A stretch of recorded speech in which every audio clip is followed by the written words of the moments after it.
Welcome back friends. Previous video में हम लोग क्वेश्चन नंबर 8 तक सॉल्व कर चुके हैं। अब क्वेश्चन नंबर 9 से स्टार्ट करने वाले हैं। अभी हम लोग सैंपल पेपर सॉल्व करने वाले हैं और सैंपल पेपर में टोटल जितने भी क्वेश्चन दिए गए हैं सबको बारी बारी से सॉल्व करेंगे। क्वेश्चन नंबर 9 में आपसे पूछा गया कि in the given figure if angle A equals to 90 degree, angle B equals to 90 degree, OB 4.5 centimetre, OA 6 centimetre, AP 4 centimetre, then QB equals to what, मतलब QB क्या होगा। यहां पे गौर से देखो क्या दिया गया कि एंगल A 90 का बिल्कुल क्लियर है, B 90 का ये भी क्लियर है, OB कितना है ये 4.5 है, तो OB कहने का मतलब ये आपको दिया गया 4.5। ओके, इसके बाद OA कितना है तो 6 है, तो OA ये आपको दिया गया 6, ये भी 6 सेंटीमीटर का है और ये 4.5 सेंटीमीटर का है। आगे क्या कहा गया कि AP 4 है, AP ये आपको दिया गया 4 सेंटीमीटर का, 4 सेंटीमीटर का। तो पूछा गया QB कितना होगा, मतलब QB ये आपसे पूछ लिया गया कि कितना का होगा। It's okay. अब देखो कि दो ट्रायंगल ले लो, इन ट्रायंगल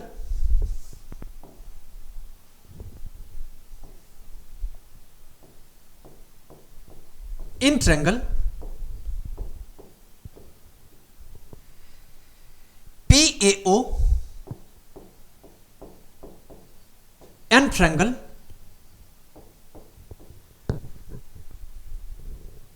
QBO। अब यहां से देखो कि इसका एंगल A मतलब PAO में एंगल A और इसका एंगल B ये क्या हो जाएगा, दोनों इक्वल हो जाएगा किसके, इच 90 डिग्री। इसके बाद सेकंड देखो कि इसका एंगल O और इसका एंगल O दोनों इक्वल हो जाएगा, तो एंगल O इसका और इसका भी एंगल O इक्वल हो जाएगा। क्यों, क्योंकि vertically opposite angle, vertically opposite angle. अब एक चीज देखो यहां पे ये एक्चुअली लिखना बहुत अच्छी बात नहीं मानी जाती है। अगर A कहा गया तो आपको कंप्लीटली लिखना होगा OAP और यहां पे B कहा गया तो आपको लिखना होगा QBO ऐसे करके, लेकिन हम ऐसे ऑब्जेक्टिव सॉल्व कर रहे हैं तो ताकि टाइम बच सके। ये A B मिल गया O। अब आप कह सकते हो बाय AA सिमिलरिटी से, AA सिमिलरिटी, हम लोग A सिमिलरिटी से कह सकते हैं कि ट्रायंगल PAO और ये सिमिलर किसके हो जाएगा, ट्रायंगल QBO के। अब आपको ये पता है कि दो ट्रायंगल अगर सिमिलर हो जाए तो उसके कॉरस्पॉन्डिंग साइड का रेशियो इक्वल हो जाता है। तो इसका मतलब यहां से हम लोग कह सकते हैं PA by QB, PA by QB equal किसके आ जाएगा, AO, और बाय इसका AO लिए तो इसका BQ। अब मामला गड़बड़ है, AO अगर इसका लेंगे तो यहां पे क्या आ गया PA और बाय यहां से अगर हम लोग लेंगे तो ये इसका PO ले लूं। अब एक बार रीचेक कर लेते हैं क्या सब है, तो हमें आ गया PAO मतलब PAO ये सिमिलर किसके आ गया, QBO के। ओके, तो POA आ गया और QBO आ गया। अब यहां पे देखो कि अगर रेशियो की हम बात करें तो एक बार रेशियो चेंज कर लेते हैं।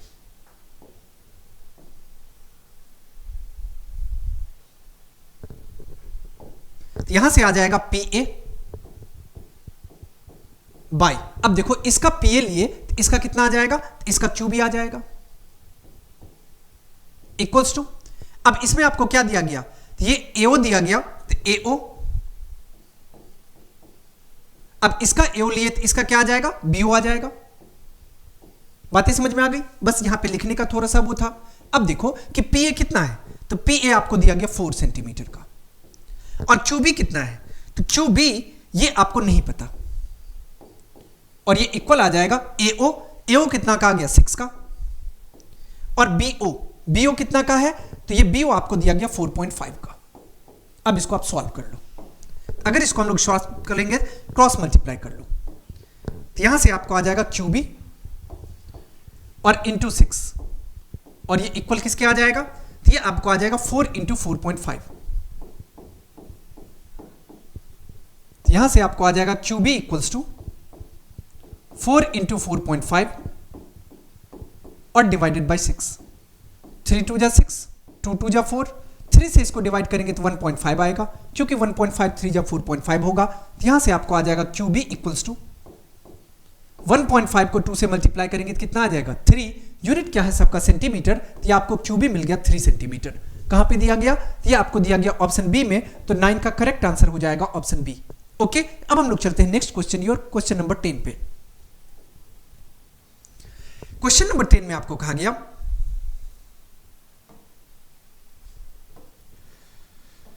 यहां देखो कहा गया कि the volume of A right circular cylinder with base radius 7 centimetre and height 10 centimetre. तो आपसे वॉल्यूम पूछा गया, मतलब किसी सिलेंडर का आपको दे दिया गया बेस रेडियस, मतलब आपको आर दे दिया गया। आर कितना है, आर हमें दिया गया 7 सेंटीमीटर। इसके बाद हाइट दे दिया गया, मतलब एच कितना दिया गया 10 सेंटीमीटर। पूछा क्या गया, वॉल्यूम। अब वॉल्यूम का फॉर्मूला आपको पता होगा कि वॉल्यूम ऑफ सिलेंडर का फॉर्मूला क्या होता है, पाई आर स्क्वायर एच होता है। यहां से आपको आ जाएगा पाई आर स्क्वायर एच। अब पाई के प्लेस पे कितना कहा गया 22/7। अब आर स्क्वायर कहने का मतलब रेडियस कितना है 7, तो 7 का स्क्वायर कर लो, इट मीन 7 इंटू 7। और एच के प्लेस पे कितना है 10, तो 10 आ गया। और आपको पता है कि जब भी कभी हम लोग वॉल्यूम फाइंड करते हैं यूनिट क्यूबिक यूनिट होता है, इट मीन ये आ जाएगा सेंटीमीटर क्यूब। यहां से देखो 7 से 7 को आप कैंसिल कर सकते हो, आपस में सबको मल्टीप्लाई कर लो। 7 2 जा 14 का 4 कैरी 1, 7 2 जा 14 और 115, और यहां पे इसको 10 से मल्टीप्लाई करेंगे, ये आ जाएगा 1540 सेंटीमीटर क्यूब। कहां पे दिया गया, ये आपको दिया गया ऑप्शन ए में, मतलब 10 का करेक्ट आंसर ऑप्शन ए हो जाएगा। अब हम लोग आगे बढ़ते हैं। क्वेश्चन में कहा गया 11 नंबर में कि if the sum of the circumferences of two circle with radii r1 and r2 is equal to the circumference of a circle of radius r। मतलब क्या कहा गया कि दो सर्कल के सर्कमफ्रेंस का सम जिसका रेडियस दिया गया, एक का r1 और दूसरे का r2, ये इक्वल है थर्ड सर्कल के सर्कमफ्रेंस का जिसका रेडियस दिया गया r। तो क्वेश्चन में कहा गया कि इसमें से कौन सा रिलेशन ट्रू होगा। पहले यहां पे समझो आप कि एक सर्कल दिया गया है जिसका रेडियस है r। अगर रेडियस r1 दिया गया, अगर r1 होगा इसका सर्कमफ्रेंस फाइंड करोगे तो क्या आ जाएगा, तो बोलोगे सर सर्कमफ्रेंस का फॉर्मूला होता है 2 पाई r, इसका मतलब ये आ जाएगा 2 पाई r1। ओके, सेकेंड सर्कल क्या है, इसका रेडियस कितना है r2 है। अब अगर इसका सर्कमफ्रेंस फाइंड करेंगे तो ये कितना आ जाएगा, ये भी आ जाएगा 2 पाई r, लेकिन यहां पे आपको r की प्लेस पे r2 लेना है। बातें समझ में आ रही है। अब इस दोनों सर्कमफ्रेंस का सम किसका इक्वल है, तो तीसरे सर्कल के सर्कमफ्रेंस का जिसका रेडियस कैपिटल R है सिंगल, तो ये इक्वल हो जाएगा किसके, तो 2 पाई R के। बात समझ में आ रही है। अब यहां पे देखो कि 2 पाई इसके पास भी, 2 पाई इसके पास भी, आप 2 पाई कॉमन ले लो। 2 पाई कॉमन लेंगे तो ये R1 आ जाएगा और ये R2 आ जाएगा, और ये इक्वल किसके आ जाएगा, तो 2 पाई और R के। यहां से देखो 2 से आप 2 को कैंसिल कर सकते हो और पाई से पाई को कैंसिल कर सकते हो। यहां से आपको क्या मिल गया, यहां से आपको मिल गया R1 और प्लस R2, और ये इक्वल किसके आ गया, ये आपको आ गया कैपिटल R के। अब देखो कि ये रिलेशन कहां दिख रहा है, तो R1 plus R2 equals to R, ये हमें ऑप्शन ए में दिख रहा है। इसका मतलब 11 का करेक्ट आंसर ऑप्शन ए हो जाएगा। ओके, अब हम लोग आगे बढ़ते हैं।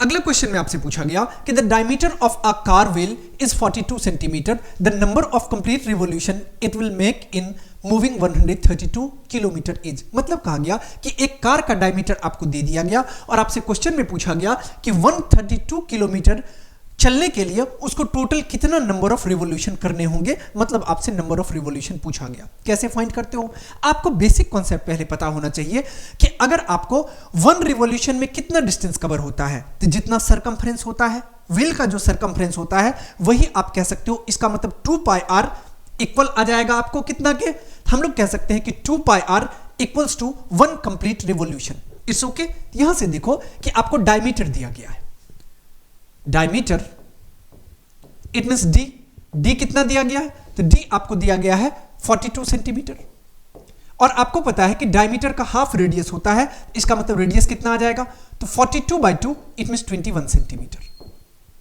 अब ज्यादा लैंग्वेज लिखने की जरूरत नहीं है, हमको इतना पता है कि 1 रिवॉल्यूशन 1 1 रिवॉल्यूशन किसके इक्वल होता है? तो 2 पाई आर के। इसका मतलब 2 पाई आर क्या है? सर्कमफ्रेंस है, ये सर्कमफ्रेंस ऑफ व्हील आ गया। इसका मतलब 2 इंटू पाई के प्लेस पे 22/7 और रेडियस कितना आ जाएगा? 21 और यूनिट आ जाएगा सेंटीमीटर। यहां पे 7 1 जा 7, 7 3 जा 21, मल्टीप्लाई कर लो, 3 2 जा 6, 6 2 जा 12 का 2 कैरी 1, 6 2 जा 12 113, यहां से आपको आ गया 132 सेंटीमीटर।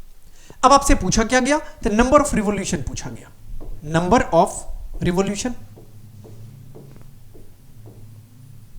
कैसे फाइंड करोगे? अब बताओ कि टोटल डिस्टेंस को अगर हम लोग 1 रिवॉल्यूशन में कितना डिस्टेंस कवर किया जाता है उसे अगर डिवाइड किया जाए तो नंबर ऑफ रिवॉल्यूशन पता चल जाएगा। तो ये आपको दिया गया 132 किलोमीटर। अब एक बात बताओ, यहां का यूनिट सेंटीमीटर और यहां का यूनिट किलोमीटर, पहले तो आपको यूनिट चेंज करना होगा। तो मतलब किलोमीटर को अगर हम लोग कन्वर्ट करते हैं मीटर में तो हमें 1000 से मल्टीप्लाई करना पड़ता है। 1000 से मल्टीप्लाई कर लो, अब मीटर में आ गया। और मीटर को सेंटीमीटर में कन्वर्ट करने के लिए 100 से मल्टीप्लाई करना पड़ता है, 100 से मल्टीप्लाई कर लो। और ये डिवाइडेड बाय कितना दिया गया? 1 रिवॉल्यूशन में कितना डिस्टेंस? तो 132 सेंटीमीटर का डिस्टेंस। ओके, अब यहां से गौर से देखो कि ये कितना आ जाएगा। तो ये आपको आ गया 132 से 132 कैंसिल हो गया और इसको आप कितना लिख सकते हो? 1 के आगे कितना जीरो? 1 2 3 4 5, इसका मतलब 10 टू द पावर 5, ये आपका करेक्ट आंसर हो जाएगा। तो 10 टू द पावर 5 कहां दिया गया? तो ये आपको ऑप्शन बी में दिख रहा है, इसका मतलब 12 का करेक्ट आंसर ऑप्शन बी हो जाएगा। बातें समझ में आ रही है? अब हम लोग चलते हैं नेक्स्ट क्वेश्चन की ओर। नेक्स्ट क्वेश्चन में आपको कहा गया कि consider the following frequency distributions. Class दिया गया, क्लास इंटरवल है और फ्रीक्वेंसी दिया गया। क्या कहा गया कि the upper limit of the median classes. अब मीडियन क्लास का अपर लिमिट क्या होगा? अब देखो कि यहां से अगर आपसे मॉडल क्लास पूछा गया होता तब तो आप तुरंत फाइंड कर देते, क्योंकि जिसका मैक्सिमम फ्रीक्वेंसी होता वो मॉडल क्लास हो जाता। लेकिन पूछ लिया गया आपसे मीडियन क्लास, मामला थोड़ा सा उल्टा कर दिया। तो अब आपको क्या करना होगा? सबसे पहले आप ये देखना होगा कि आपका क्लास इंटरवल किस में है, एक्सक्लूसिव सीरीज है या इंक्लूसिव सीरीज है। अगर इंक्लूसिव सीरीज है तो आपको पहले कन्वर्ट करना होता है एक्सक्लूसिव सीरीज में। यहां से देखो कि 0 to 5 और 6 to 10 यहां भी गड़बड़ है, क्योंकि ये जो है वो दे दिया गया आपको इंक्लूसिव सीरीज में। कन्वर्ट करना होगा एक्सक्लूसिव में। कैसे कन्वर्ट करते हैं? आपको पता है कि लोअर लिमिट में से हम लोग 0.5 प्लस कर लेते हैं और अपर लिमिट में 0.5 माइनस कर लेते हैं। ये यहां पे कितना आ जाएगा? ये आपको आ जाएगा 0.5 और माइनस करेंगे तो ये आ जाएगा 4.5। इसके बाद यहां पे आ जाएगा आपको 5, यहां पे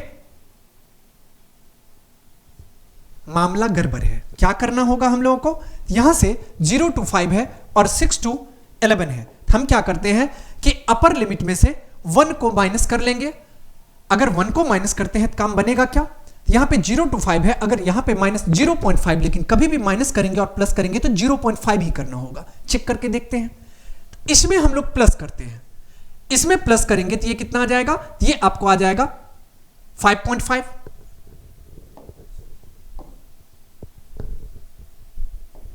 ये आ जाएगा कितना? 5.5। और ये कितना आ जाएगा? और ये आपको आ जाएगा, इसमें अगर ये 5.5 आएगा, इसमें हम लोग 0.5 माइनस करेंगे तो ये कितना आ जाएगा? माइनस 0.5। ओके, अब यहां पे अगर माइनस करेंगे तो ये आपको आ जाएगा 0.5 माइनस करने पे 5.5। और ये कितना आ जाएगा? तो ये आपको आ जाएगा 5.5 आ गया। और ये कितना आ जाएगा? तो ये आपको आ जाएगा, इसमें से माइनस करेंगे तो इसमें हम लोग, एक मिनट, यहां हम कंफ्यूज हो रहे हैं, इसको पहले हम लोग देख लेते हैं। ये कितना आ जाएगा? तो ये आपको आ जाएगा, इसमें हम लोग माइनस करते हैं और इसमें प्लस करते हैं। इसमें आप प्लस कर लेंगे तो ये कितना आ जाएगा? 5.5। और इसमें अगर हम लोग माइनस करेंगे 0.5 तो ये आ जाएगा आपको माइनस 0.5। अब इसमें फिर माइनस करो 5.5 और इसमें 0.5 प्लस करेंगे तो ये कितना आ जाएगा? 11.5। अब इसमें से हम लोग माइनस करेंगे, 12 में से 0.5 माइनस करेंगे 11.5। और ये कितना आ जाएगा? ये आपको, इसमें अगर हमने माइनस किया तो इसमें प्लस करेंगे 17.5। अब लोअर लिमिट में से माइनस करते हैं तो ये आपको आ जाएगा 17.5। और ये कितना आ जाएगा? इसको अगर ऐड करेंगे तो ये आपको आ जाएगा 23.5। और यहां पे कितना आ जाएगा? माइनस करेंगे 0.5 तो 23.5। और इसमें अगर 0.5 प्लस करेंगे तो ये आपको आ जाएगा 29.5। बातें समझ में आ गई। अब देखो आपसे पूछा क्या गया, तो मीडियन क्लास पूछा गया। कैसे पता करते हैं, हम लोगों को इसके लिए पहले कम्युलेटिव फ्रीक्वेंसी फाइंड करना होगा। ये रहा आपका कम्युलेटिव फ्रीक्वेंसी। कैसे फाइंड करते हैं, ये रहा आपका 13 में 10 ऐड करेंगे 23 में 15 ऐड करेंगे 538 38 में 8 ऐड करेंगे ये आ जाएगा 46 और 46 में 11 ऐड करेंगे तो 617 और 415। ये कितना आ गया, 57 आ गया। अब 57 आपको पता चल गया तो ये आपको कितना आ गया। तो अब आपसे पूछा गया कि अब एक चीज देखो गौर से कि क्वेश्चन में क्या पूछा गया कि upper limit of the median class. अब मीडियन क्लास की अगर हम बात करेंगे तो मीडियन क्लास कितना आ जाएगा, तो ये आपको आ जाएगा, ये n कितना आ गया, ये जो n है ये 57 के इक्वल आता है। तो यहां से आपको n इक्वल्स टू मिल गया कितना, 57। तो n से काम नहीं चलता, हमें फाइंड करना होता है n/2। तो यहां से n/2 फाइंड कर लो। n/2 अगर फाइंड करेंगे तो ये कितना आ जाएगा, तो 28.5 आ जाएगा। कितना आ गया, 28.5। अब आप चेक करो कि 28.5 किस में आएगा। अगर हम बात करें 23 में तो नहीं आएगा, ये जब भी कभी आएगा 38 में आएगा, इसका मतलब इसमें आ जाएगा। और ये क्लास क्या कहलाएगा, ये आपका मीडियन क्लास कहलाएगा। और मीडियन क्लास में आपसे क्या पूछा गया कि अपर लिमिट क्या होगा, तो मीडियन क्लास का अपर लिमिट देखो कि आपको 17.5 दिया गया। इसका मतलब आपका करेक्ट आंसर क्या होगा, 17.5 होगा। तो इसका मतलब 13 का करेक्ट आंसर ऑप्शन बी हो जाएगा। बातें समझ में आ गई। भले ही ये ऑब्जेक्टिव क्वेश्चन था लेकिन अच्छा खासा क्वेश्चन था। अब हम लोग आगे बढ़ते हैं। क्वेश्चन नंबर 14 में आपसे पूछा गया कि the length of a string between a kite and a point on the ground is 85 metre. यह हाइट एंड डिस्टेंस का क्वेश्चन है। कहा गया कि if the string makes an angle theta with the ground level such that theta equals to, यहां पे गड़बड़ है क्वेश्चन में, यहां पे कोई थीटा दिया जाना चाहिए, या तो साइन कॉस टेन कुछ भी दिया गया होगा। तब कहा गया कि then what is the height of the kite from the ground. अब अगर आप लोगों के पास किसी के पास बुक होगा तो अब इस क्वेश्चन को आप सही करने की कोशिश करो। यहां पे हमें दिया गया है टेन थीटा, इसको आप टेन थीटा कर लो, ये आ जाएगा आपको टेन थीटा इक्वल्स टू, ये हमें दिया गया 15/8। क्योंकि डायरेक्ट आपको थीटा देकर के ये नहीं दिया जा सकता, अगर थीटा दिया तो एंगल देना होता। जैसे ये इसमें दिया गया मतलब कुछ आपको दिया गया होगा रेशियो। कहा गया कि then what is the height of the kite from the ground. तो ग्राउंड से काइट का हाइट क्या होगा। अब यहां पे सपोज करो कि ये जो है ये ग्राउंड है, हम लोग सपोज करते हैं कि यहां पे काइट है, इस पॉइंट पे काइट है। क्वेश्चन में क्या कहा गया कि ग्राउंड के साथ जो इसका एंगल हो रहा है वो थीटा डिग्री का, मतलब ये एंगल क्या हो गया, थीटा का आ गया। आगे क्या कहा गया कि आपको टेन थीटा दिया गया है। अब टेन थीटा इक्वल्स टू कितना, 15/8। अब देखो टेन थीटा दिया गया 15/8 और टेन थीटा का फॉर्मूला क्या होता है, p/b होता है। इसका मतलब यहां से आपको p मिल गया कितना, 15 यूनिट, b मिल गया कितना, 8 यूनिट। अब h फाइंड करना है, h आपको नहीं पता, अब h फाइंड कर लो। h स्क्वायर इक्वल्स टू क्या होता है, तो p square plus b square, p square plus b square. यहां से हम लोग कह सकते हैं कि h इक्वल्स टू आ जाएगा root under p square plus b square, मतलब p के प्लेस पे 15 है तो 15 का स्क्वायर और b के प्लेस पे 8 है तो 8 का स्क्वायर। ये कितना आ जाएगा, 15 का स्क्वायर करेंगे 225 और 8 का स्क्वायर करेंगे 64। इट मींस कितना आ जाएगा, ये आपको आ जाएगा रूट अंडर 549,628 और 549,628 और 2, और ये कितना आ गया, 17 आ गया। अब देखो कि h कितना आ गया, 17, और आपको यहां पे h कितना आ गया, 17 आ गया, बिल्कुल सही है। अब आगे बढ़ते हैं। तो h आपको 17 आ गया और आपसे क्या पूछा गया कि what is the height of the kite from the ground. ये आपसे पूछ लिया गया, इसको आप मान लो कि ये है। अब हाइट पूछा गया कि ग्राउंड से क्या होगा। क्या कहा गया कि the length of the string between the kite and the point on the ground is 85 metre. ये आपको 85 मीटर दे दिया गया है, 85 मीटर। अब कहा गया कि string make an angle theta with the ground is theta कितना है, 15/8। कहा गया कि what is the height of the kite, मतलब ये आपसे पूछ लिया गया कि हाइट कितना होगा। अब एक बात बताओ हमको कि अगर हम टेन थीटा का फॉर्मूला तो दिया गया, लेकिन जब हम साइन अप्लाई करेंगे तभी हमको, क्योंकि ये जो भी होगा वो परपेंडिकुलर होगा और ये क्या है, हाइपोटेनस है। तो अगर आप यहां से साइन थीटा पता करते हो क्या हो जाएगा, तो साइन थीटा। अब बोलोगे सर साइन थीटा का फॉर्मूला P/h होता है। परपेंडिकुलर यहां पे कितना है, यहां पे परपेंडिकुलर जो कि अभी हमने h फाइंड किया, ये 17 आ गया। और हाइपोटेनस कितना है, अब एक चीज रुक जाओ, यहां पे परपेंडिकुलर यहां पे आपको 15 दिया गया है। कंफ्यूजन ना हो इसके लिए जिसका जो पर्टिकुलर प्लेस है वहां पे आप ले लो। यहां पे आपको परपेंडिकुलर ये P जो है वो 15 दिया गया है। ये सपोज करो कि ये 15 है, अभी K में मान लो 15 K दिया गया। इसके बाद B दिया गया ये आपको 8K, और H जो है वो आपको दिया गया कितना, तो 17। अब देखो कि आप डायरेक्ट भी यहां से सॉल्व कर सकते हो, क्योंकि ये जो H आया है ये 85 के इक्वल है, तो डायरेक्ट 17 इक्वल्स टू 85, तो 1 यूनिट इक्वल्स टू 5। तो क्वेश्चन में आपसे क्या पूछा गया, 5, तो 15 यूनिट का, तो 15 को 5 से मल्टीप्लाई करने पे 75 आ जाएगा। ये तो बातें समझ में आ गई। इसका करेक्ट आंसर क्या होगा, 75 मीटर। लेकिन बाय प्रोसेस अगर हम लोग चलना चाहते हैं तो इसको हम लोग कह सकते हैं कि साइन थीटा ये इक्वल कितना आ जाएगा, ये आ जाएगा आपको P/h के। तो यहां पे P के प्लेस पे कितना है, तो P के प्लेस पे है 15, और हाइपोटेनस के प्लेस पे कितना है, H के प्लेस पे है 17। ओके, और यहां पे ये कितना आ जाएगा 15/17 के, ये P/h आ गया।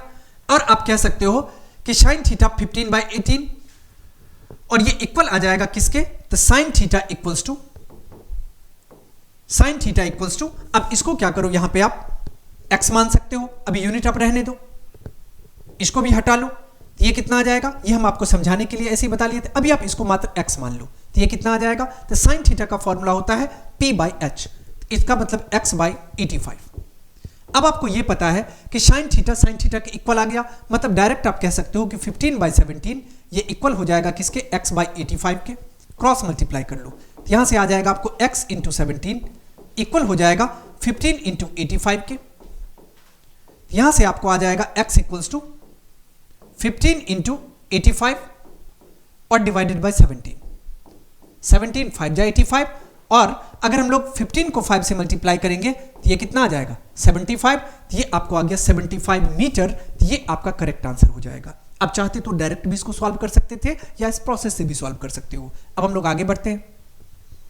अगला क्वेश्चन में आपसे पूछा गया कि ए bag contains 12 red and 8 blue marbles, A marble is drawn at random, the probability of drawn a blue marble is. मतलब देखो कि आपको एक बैग में टोटल मार्बल कितना आ गया। अगर हम लोग टोटल नंबर ऑफ मार्बल की बात करें, टोटल नंबर ऑफ मार्बल, तो ये आपको आ गया 12 रेड मार्बल है और 8 ब्लू मार्बल है, इसका मतलब टोटल नंबर ऑफ मार्बल 20 आ गया। रेड मार्बल कितना है, तो रेड मार्बल आपको दिया गया है 12 के इक्वल, और ब्लू मार्बल ये आपको दिया गया 8 के इक्वल। क्वेश्चन में क्या पूछा गया, क्वेश्चन में पूछा गया कि the probability of drawn a blue marble, तो डायरेक्ट आप P ऑफ B फाइंड कर लो। तो प्रोबेबिलिटी ऑफ ब्लू मार्बल कितना आ जाएगा, आपको पता है कि number of favourable outcomes by total number of possible outcomes formula होता है। तो नंबर ऑफ फेवरेबल आउटकम्स कितना है 8 है, total number of possible outcomes कितना है 20 है। अब इसको आप डिवाइड कर लो, 4 2 जा 8 और 10 2 जा 20, 2 2 जा 4, 5 2 जा 10, यहां से कितना आ गया, ये आपको 2/5 आ गया। इसका मतलब आपका करेक्ट आंसर जो है वो क्या हो जाएगा, तो ऑप्शन बी हो जाएगा। बातें समझ में आ गई, 2/5। अब हम लोग चलते हैं क्वेश्चन नंबर 16 पे। क्वेश्चन नंबर 16 में आपसे पूछा गया कि a pair of equation x equals to 2y plus 5 equals to 0 and -3x minus 6y plus 1 equals to 0 has. अब क्या होगा, a unique solution, exactly two solution, infinitely many solution और नो सॉल्यूशन। अब यहां पे देखो फर्स्ट इक्वेशन आपका क्या है, x प्लस 2y और प्लस 5 इक्वल्स टू 0। सेकेंड क्या है, -3x minus 6y plus 1 equals to 0। अब आपको यहां पे कुछ कॉन्सेप्ट समझने पड़ेंगे। सबसे पहले आपको पता है कि अगर दो इक्वेशन दिया गया हो, अगर a1/a2 does not equals to b1/b2 के हो, तो ऐसे कंडीशन में ओनली वन सॉल्यूशन होता है। बातें समझ में आ गई। अब a1/a2 इक्वल्स टू b1/b2 और इक्वल्स टू c1/c2 हो जाए, ऐसे कंडीशन में इनफाइनाइटली मेनी सॉल्यूशन होते हैं। और अगर a1 by a2 equals to b1 by b2 does not equals to c1 by c2 के हो जाए तो ऐसे कंडीशन में नो सॉल्यूशन होता है। ये तो आपका बेसिक कॉन्सेप्ट है। अब a1 b1 किसको कहते हैं ये आपको पता होगा, नहीं तो आप यहां से समझने की कोशिश करो। हम लोग x के कोफिशिएंट को a कहते हैं, यहां पे a1, यहां पे a1 कितना आ गया, ये 1 आ गया। इसके बाद b1 कितना आ गया, तो b1 y का कोफिशिएंट b कहलाता है, यहां पे b1 ये 2 आ गया। और c1 कितना आ गया, c1 5 आ गया। इसके बाद देखो a2 कितना है, a2 -3 है। b2 कितना है, b2 -6 है। और c2 कितना है, c2 आपको 1 के इक्वल दिया गया। अब यहां पे फाइंड कर लो, पहले आप a1 by a2, a1 by a2, a1 के प्लेस पे कितना है, 1 है। और a2 के प्लेस पे कितना है, -3 है, या आप इसको लिख सकते हो -1/3। अब सेकेंड आ जाओ b1 by b2, b1 by b2, b1 के प्लेस पे कितना है, 2 है। b2 के प्लेस पे कितना है, -6 है। 2 1 जा 2, 2 3 जा 6, ये भी कितना आ गया, -1/3 आ गया। अब c1 by c2 फाइंड कर लो, c1 और by c2 ये कितना आ गया, ये आपको आ गया 5/1। अब यहां पे आपको क्या दिखाई दे रहा है, आपको दिख रहा है कि सर a1 by a2 ये इक्वल हो गया किसके, b1 by b2 के, लेकिन ये इक्वल नहीं हुआ किसके, c1 by c2 के। अब ऐसे कंडीशन में हमने आपको क्या बताया, ऐसे कंडीशन में नो सॉल्यूशन होता है। इसका मतलब हम लोग कह सकते हैं कि इसका करेक्ट आंसर क्या होगा, ये ऑप्शन डी हो जाएगा, इट मींस नो सॉल्यूशन। बातें समझ में आ गई। अब हम लोग चलते हैं अगले क्वेश्चन की ओर। अगला क्वेश्चन में आपको कहा गया कि if a cot theta plus b cosec theta equals to p and b cot theta plus a cosec theta equals to q then p square minus q square equals to what. तो आपसे p square minus q square का value पूछ लिया गया, कैसे पता करोगे। यहां पे देखो कि हमें p इक्वल दिया गया किसके, तो p इक्वल हमको दिया गया a cot theta plus b cosec theta, b cosec theta. और इसके बाद Q इक्वल्स टू दिया गया है, Q इक्वल्स टू क्या दिया गया, तो B cot theta plus A cosec theta, cosec theta. आपसे क्वेश्चन में क्या पूछा गया कि P square minus Q square किसके इक्वल होगा, P स्क्वायर और माइनस Q स्क्वायर। अब आप वैल्यू पुट करो, पी स्क्वायर के प्लेस पे क्या है, अब बोलोगे sir a cot theta plus b cosec theta, इसका होल स्क्वायर। और माइनस q स्क्वायर की बात करें ये कितना आ जाएगा, तो b cot theta plus a cosec theta,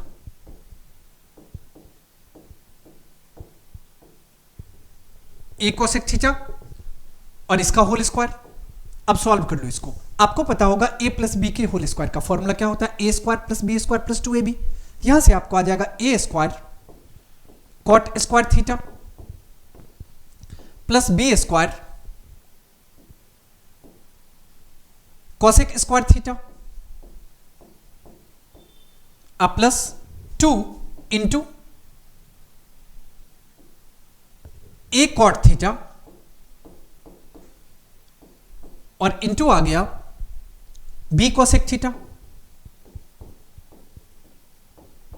b cosec theta. बातें समझ में आ गई। अब इसका माइनस कर लो, माइनस a प्लस बी का होल स्क्वायर यहां भी करो, क्या होगा formula, a square plus B square plus 2ab। यहां से आपको आ जाएगा b square cot square theta plus a square cosec square theta, cosec square theta. अब प्लस आ जाएगा 2 into A B cot theta into cosec theta, cot theta और into cosec theta,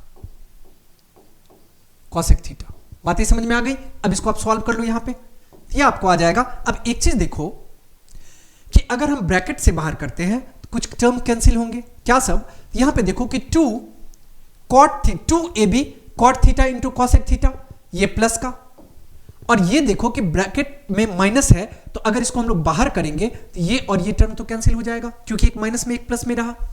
अब आगे कहा गया आपसे कि अब देखो कि और भी कुछ कैंसिल होने वाला क्या है, नहीं है कैंसिल होने वाला। हम इसको ऐसे लिख सकते हैं, A square cot square theta plus B square cosec square theta.